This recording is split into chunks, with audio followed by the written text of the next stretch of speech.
Halo para pemirsa Suyanto.id, ketemu lagi, mudah-mudahan Anda semua sehat walafiat. Kali ini masih bersama channel pendidikan Anda, Suyanto.id, sebuah channel untuk berbagi pengetahuan dan belajar sepanjang hayat. Kami memiliki tamu istimewa, yaitu Bapak Kiai Haji Zainul Arifin Junaidi MPA, yang biasa kita sebut dengan panggilan akrab Kiai Haji Arjuna, ya, seperti pewayangan Arjuna. Tapi nggak ada sangkut pautnya dengan perilaku Arjuna di wayang itu. Ini hanya sekedar nama. Nah, beliau adalah pengasuh Pondok Pesantren Al-Ittihad Poncol. 20 tahun bersama Presiden keempat kita, Presiden keempat RI, yaitu Gus Dur. Dan kisah bersama Gus Dur juga banyak Anda dapat mencari di Google bersama beliau. Kemudian pernah menjadi Wasekjen PBNU, Sekretaris Dewan Syuro DPP PKB 2 periode, Ketua Komisi 4 DPR RI, dan 10 terakhir menjadi Ketua Lembaga Pendidikan Ma'arif PBNU. Kalau kita membicarakan kegiatan Pak Kiai Arjuna, nggak jadi bicara kita karena banyak sekali. Jadi saudara cari sendiri caranya, masuk Google, klik nama beliau Kiai Haji Z Arifin Junaidi. Di sana banyak sekali, tidak akan habis didengarkan kira-kira 2 hari kalau Anda nggak pernah mandi, nggak makan mendengarkannya. Nah, kita sapa dulu. Materi kita adalah memberikan masukan tentang rancangan Undang-Undang Sisdiknas. Kita sapa dulu. Assalamualaikum warahmatullahi wabarakatuh, Pak Kiai. Waalaikumsalam warahmatullahi wabarakatuh, Prof. Yanto. Selamat pagi. Mudah-mudahan pagi hari ini dan hari ini penuh berkah untuk kita semua. Amin. Terima kasih Pak Kiai. Pak Kiai minggu lalu saya kira ya ikut ke DPR Komisi 10 untuk dapat dengar pendapat umum mengenai rancangan Undang-Undang Sisdiknas. Sebetulnya apa yang diperjuangkan untuk umat, terutama warga NU, yang harus diperhatikan dan ataupun sudah diperhatikan tapi belum serius dan aspirasinya perlu disampaikan kepada kementerian. Pak Kiai. Terima kasih Prof. Yanto.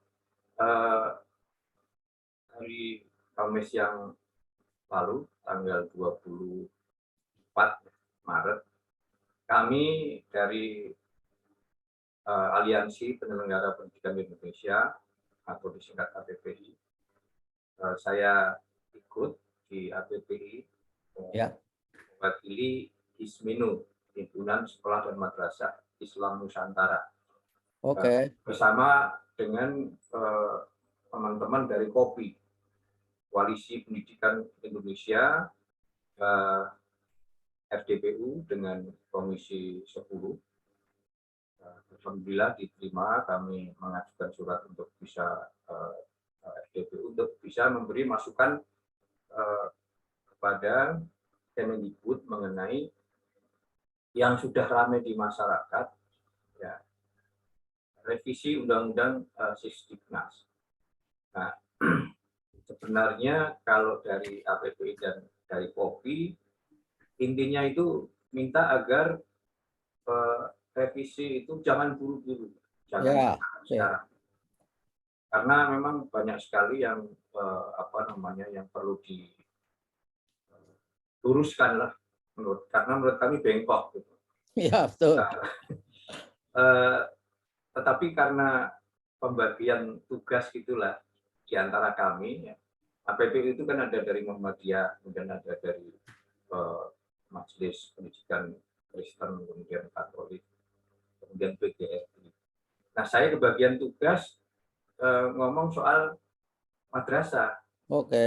Nah, alhamdulillah apa yang menjadi concern komitmen kami, yang kami suarakan di Komisi 10, sekarang menjadi komitmen dan disuarakan banyak orang. Saya Muhammadiyah bicara, MUI bicara, terakhir ini saya baca di media massa itu dari PKS juga ngomongin soal madrasah ini. Meskipun sebenarnya tidak hanya soal madrasah, Prof. Ya, ya, betul. Ya, tapi kalau kami secara khusus kami ini HISMINU, Himpunan Sekolah dan Madrasah Islam Nusantara yang menghimpun sekolah-sekolah di lingkungan Nahdlatul Ulama, ya, itu memang sebagian besar madrasah, Prof. Jadi dari jumlah satuan pendidikan yang ada itu 2/3-nya adalah madrasah. Dasar. Nah, tetapi kan kami tidak memperjuangkan untuk kami sendiri, untuk NU, untuk Ya, Islam Nusantara, tapi bangsa dan negara ini secara keseluruhan. oke. Ya, ya, ya. Ya, dan ya Pak Kiai, kan masalahnya adalah rancangan undang-undang itu sebetulnya sudah ada, walaupun diperlakukan rahasia. Kita kan tidak boleh minta. Kita itu punya itu datang sendiri entah dari mana itu draft itu. Dan di draftnya aja masih ditulis tidak untuk diedarkan. Nah, katanya ketika dikritik, nah langkah membuat undang-undang itu kan ada 5. Antara lain adalah perencanaan, penyusunan, pembahasan, pengesahan dan pengundangan. Nah, ketika dikritik, oh ini baru perencanaan. Jadi belum penyusunan. Nah, ini menurut Pak Kiai gimana itu draft yang seperti itu? Itu termasuk masih perencanaan atau memang sudah tekad bulat oleh desainernya, mastermind, aktor intelektual di dalam RUU itu sehingga banyak hal yang kurang di mata masyarakat seperti sekolah swasta, kualifikasi guru, madrasah tentunya yang sudah dibicarakan Pak Kiai tadi. Gimana itu situasinya Pak Kiai? Ya, kami juga heran dengan apa namanya jawaban-jawaban dari Kemendikbud atas masukan-masukan dari kami. Karena kami mendengar kabar burung sebelumnya, Prof, ya, Ya, bahwa Komisi 10 itu belum pernah memperoleh baik naskah akademik maupun draft rancangan undang-undang itu dari Kemendikbud. Nah, kami coba cek ke teman-teman yang di Komisi 10, semuanya mengatakan seperti itu. Nah, kalau salah satu dari norma pembentukan undang-undang itu adalah terbuka, ini apa yang dilakukan oleh Kemendikbud ini sama sekali jauh dari apa namanya keterbukaan itu. Ini ada di dalam Undang-Undang Nomor 15 Tahun 2019 ya, yang ya. merupakan perubahan atas Undang-Undang Nomor 12 Tahun 2011 tentang pembentukan peraturan undang-undang. Jadi pasal 23 ayat pasal 5 25 itu di situ ditegaskan soal asas keterbukaan. Ini Undang-Undang nomor 12 Pak Kiai ya? Iya, nomor 15, Prof. Oh, Undang-Undang nomor 15 tentang pembentukan undang-undang. Iya, itu revisi atas Undang-Undang nomor 12 tahun 2011. Oh, ya, ya, ya, oke. Ya. Nah, soal keterbukaan ini tidak direvisi. Ya, jadi di dalam Undang-Undang nomor 12 itu menyatakan asas keterbukaan. Nah, ini sama sekali tidak terbuka. Bolak-balik mengatakan keterbukaan, tetapi tidak terbuka. Saya pernah diundang oleh Kemendikbud untuk membicarakan soal ini FGD. Saya diminta jadi narasumber. Saya tidak hadir, Prof. Saya menolak. Saya khawatir nanti Ya, dianggap saya sudah diajak bicara dan diklaim sudah setuju dengan rancangan undang-undang ini. Ternyata dari teman-teman yang ikut hadir di situ, Zoom ya, itu hanya 5 menit, Prof. ya, ya, ya. Oh, Berlangsung hanya 5 menit, tidak boleh mengcopy, menyebarluaskan apa yang ada di situ. Jadi ini asas keterbukaan mana? Nah, kemudian pertanyaan Profesor tadi, apakah ini baru sampai tahap perencanaan atau apa? Ya, terus terang saya tidak tahu karena ketertutupan itu. Terus terang saya tidak tahu. ya. Apakah baru perencanaan, apa penyusunan rancangan undang-undang atau apa? Saya nggak ngerti. Terus terang. Ya, saya kira itu sudah terlalu jauh menurut saya Pak Kiai. Kalau namanya perencanaan itu kan mestinya mungkin ya perlu ada riset tentang Undang-Undang Sidiknas, mengumpulkan pendapat mana kelemahan, mana yang baik, sehingga tidak harus buku itu diganti dengan brand new, tapi sebetulnya tidak substantif, hanya nama lain. Misalkan saja pelajar, kita kan sudah punya memori kolektif, itu ada siswa, murid, itu semua untuk jenjang diberi pelajar semua. Mau mahasiswa mau diberi pelajar di mana? Oh, saya pelajar S3 di sekolah apa gitu. Ini kan nggak substantif sebetulnya. Sehingga berkelitnya, oh ini masih perencanaan. Perencanaan terlalu jauh karena sudah muncul norma-norma di situ. Yang ketika kita beri kritik masih subject to revision, misal begitu. Ya Pak Kiai, gimana Pak Kiai itu sebetulnya? Nah, menurut saya ya ini tetap saja ini jauh dari asas keterbukaan. Sekarang misalnya saja ya, saya kasih contoh satu, subject to change itu. Soal yang kami sampaikan mengenai hilangnya nomenklatur madrasah. Semula dikatakan bahwa itu nanti akan dimuat di dalam akan diatur di dalam undang-undang peraturan turunannya gitu. Wah. Nah, peraturan turunan itu kan harus ada cantelannya. Ya, betul. Kalau tidak ada cantelannya, bagaimana mau membuat aturan turunan? Lalu dirubah lagi, katanya mau dimuat di dalam penjelasan. Nah, persoalannya menurut Undang-Undang nomor 15 itu sebagai revisi atas Undang-Undang nomor 12, penjelasan itu hanya merupakan tafsir resmi terhadap peraturan perundang-undangan atas norma tentu dalam batang tubuh. Kalau undang-undang ya dalam batang tubuh undang-undang, kalau dalam peraturan pemerintah ya dalam batang tubuh peraturan pemerintah gitu. Tetapi perlu diketahui juga bahwa penjelasan itu tidak bisa digunakan untuk sebagai dasar untuk membuat peraturan lebih lanjut. Ya, betul. Dan tidak boleh mencantumkan rumusan yang berisi norma kalau penjelasan itu. Nah, jadi ini menurut saya ya memang penuh ketidakjelasan. Kalau dibilang kita menampung aspirasi masyarakat, lalu dibilang akan ada di dalam nanti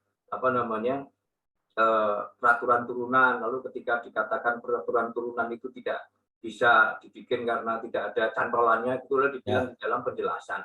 Penjelasan itu juga tidak bisa dijadikan dasar hukum bagi hukum dan peraturan yang lain gitu. Itu menurut Undang-Undang nomor 15 tahun 2019. Jadi ya banyak keanehan lah, seperti sedia kala. Iya. Itu memang sudah stylenya, Pak Kiai. Iya, stylenya begitu. Dan stylenya ini begini, saya sering sebut sebagai rule by the law gitu. Bukan the rule of the law. Ya. Sebenarnya melanggar undang-undang, melanggar peraturan yang ada, lalu dibikinkan aturannya supaya tidak melanggar gitu. Jadi ini sudah ya seperti waktu misalnya penghapusan UN. Lalu itu hanya dengan surat edaran menteri. Lalu lalu kemudian dibikinkan peraturannya. Nah, pakai permen. Kalau peraturan pemerintah saja itu masih bisa menurut Undang-Undang nomor 15 tahun 2019 itu. Tetapi di dalam undang-undang itu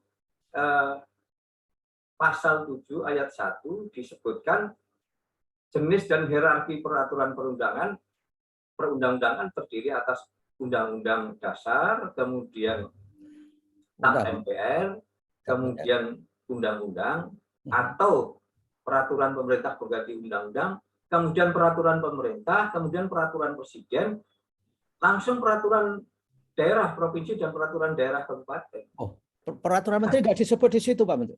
Nggak ada peraturan menteri. Jadi selama ini ada permen itu saya tidak tahu, itu tidak ada di dalam Undang-Undang Nomor 15 tahun 2019 ini.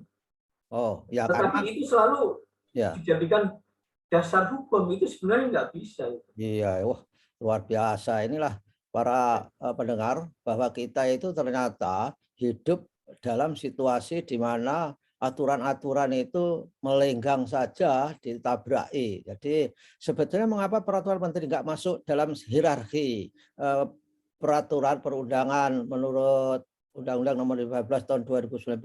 Kan logikanya kementerian itu sudah diwakili perpres atau peraturan pemerintah gitu kan Pak Kiai mungkin. Iya. Nah, saya kira juga Undang-Undang Nomor 15 tahun 2019 yang merupakan revisi dari Undang-Undang Nomor 12 tahun 2011. Kenapa tidak mencantumkan peraturan menteri? Karena bisa jadi ini nanti dikhawatirkan nanti tergantung selera menterinya gitu loh. Ya. Jadi kalau peraturan pemerintah kan pembentukannya agak lebih betul. rumit kan. Kalau peraturan pemerintah itu kan melibatkan banyak sekali kementerian, tidak hanya satu kementerian, sehingga selera seorang menteri tidak bisa di peraturan pemerintah. Ya, tidak serta-merta, walaupun kadang-kadang merta. Kadang-kadang merta. Ya, kayak misalnya saja kan memang ada ada semacam solidaritas sesama kementerian itu untuk tidak mengganggu kementerian lain gitu. Kemudian itu terwujud kemudian ketika membuat peraturan pemerintah itu lalu terserah ini urusan pendidikan terserah Pendikbud lah gitu. Misalnya saja seperti halnya PP nomor 57 ya. Ya, itu yang tiba-tiba merubah standar nasional pendidikan. Nah, ada yang berpendapat begini, ahli hukum, Prof. Jadi Undang-Undang Sisdiknas itu nomor 20 tahun 2003 itu di dalam penjelasannya mengenai standar nasional pendidikan itu disebutkan di situ ditetapkan oleh lembaga mandiri gitu loh. Itu di dalam penjelasan.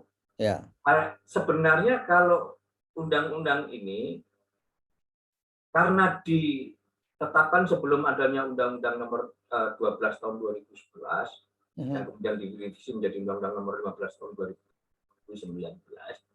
Ini penjelasannya masih bisa dijadikan dasar hukum gitu loh. Tapi yang tidak bisa itu undang-undang yang ditetapkan setelah Undang-Undang Nomor 12 tahun 2011 itu. Sehingga kemudian lahirlah peraturan pemerintah nomor 19 tahun 2005 tentang standar nasional pendidikan, kemudian dibentuknya BSNP, Badan Standar Nasional Pendidikan, sebagai badan mandiri sebagaimana amanat dari penjelasan Undang-Undang Nomor 20 tahun 2003 ini. Betul. Nah, ini yang kami soal juga, Prof. Dalam rancangan undang-undang yang draftnya kami terima, ya syukur kalau nanti dibantah itu bukan dari Kemendikbud gitu. Kayak dulu peta jalan pendidikan itu kan dibantah itu bukan dari Kemendikbud gitu. Kalau nanti dibantah itu bukan dari Kemendikbud, itu syukur kami.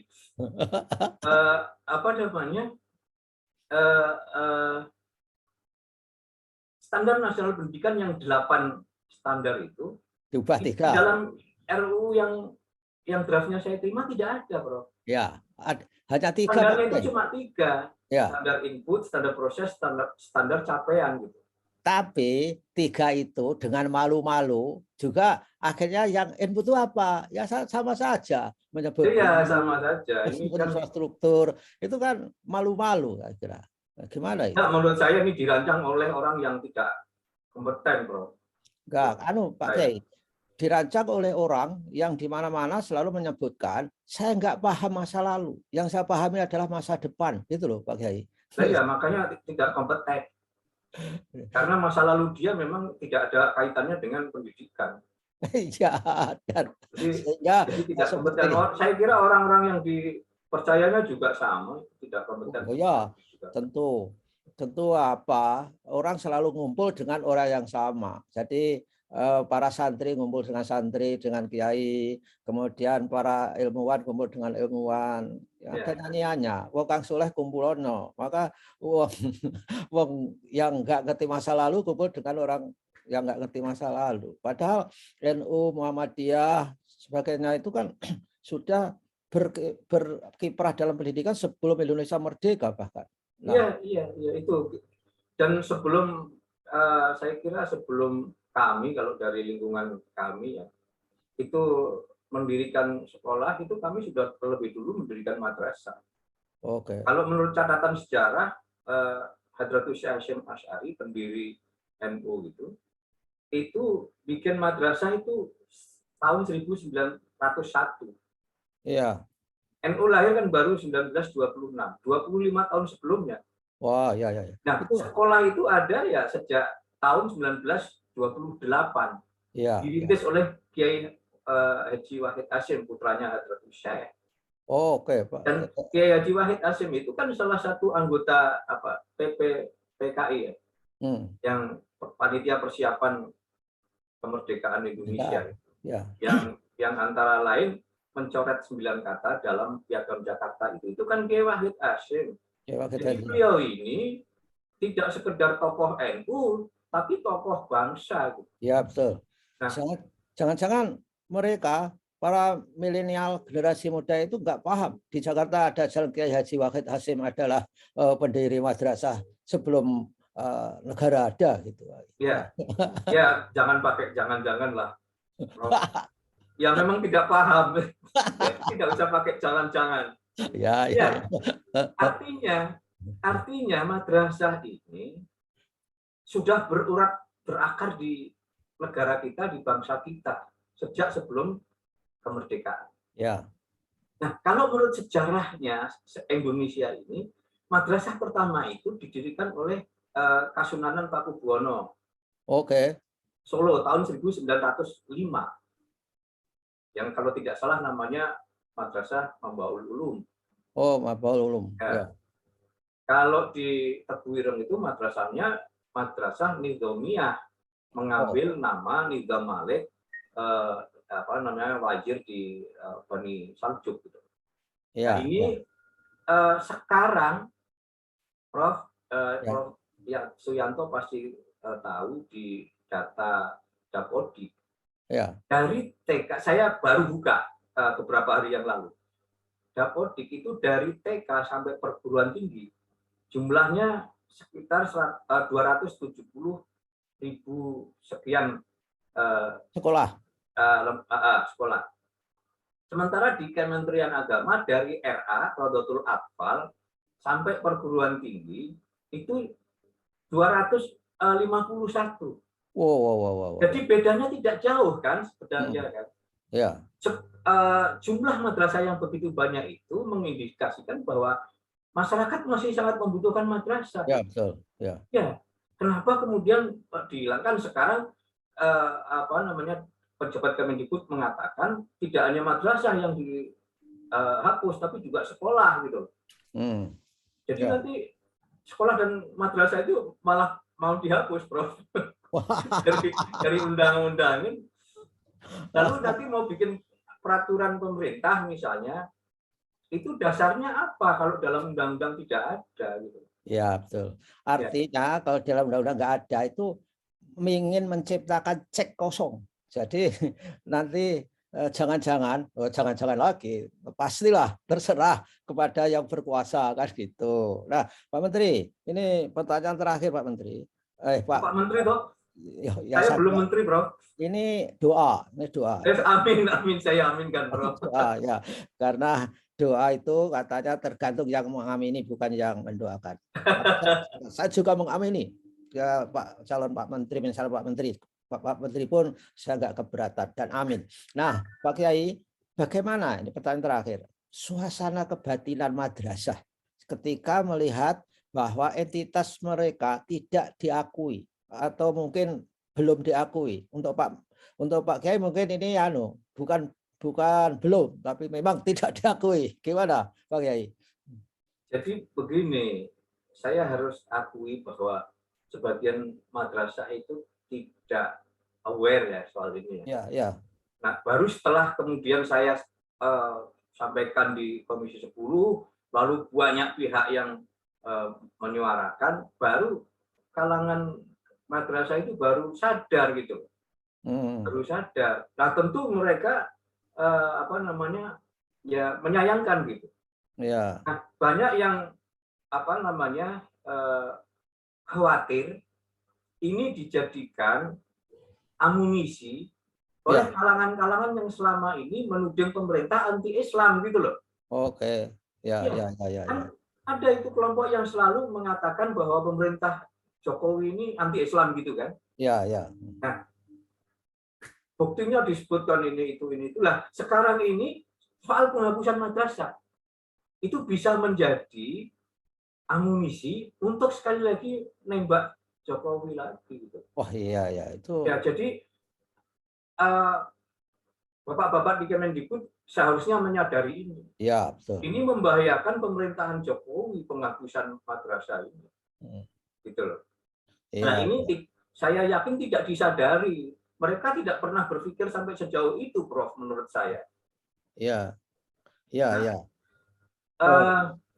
Selama ini madrasah itu kan sebagian besar itu memang inisiatif dari masyarakat.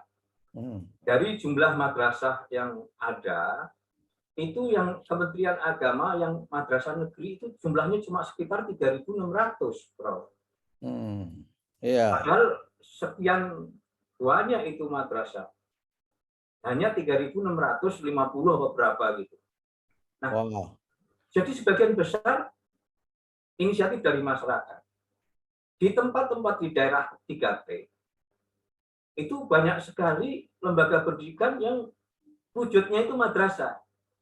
Karena memang keinginan kebutuhan masyarakat di situ. Misalnya saja sekarang di daerah-daerah trans. Daerah-daerah trans itu umumnya dari Jawa kan. Ya. Meskipun dibilang transmigran itu dari Jambal, Jawa, Madura, Bali, gitu kan. Tapi sebagian besar dari Jawa. Nah, Jawa itu kalau Islam itu pasti NU-nya. Kalau Muhammadiyah nggak ada lah jadi transmigran itu. Nah, karena transmigran orang-orang NU kemudian bikin sekolah yang lembaga pendidikan yang dibikin ya madrasah. Bukan sekolah. Saya sudah mengunjungi beberapa daerah T yang ada di situ hanya madrasah, dan itu madrasah swasta, madrasah negeri.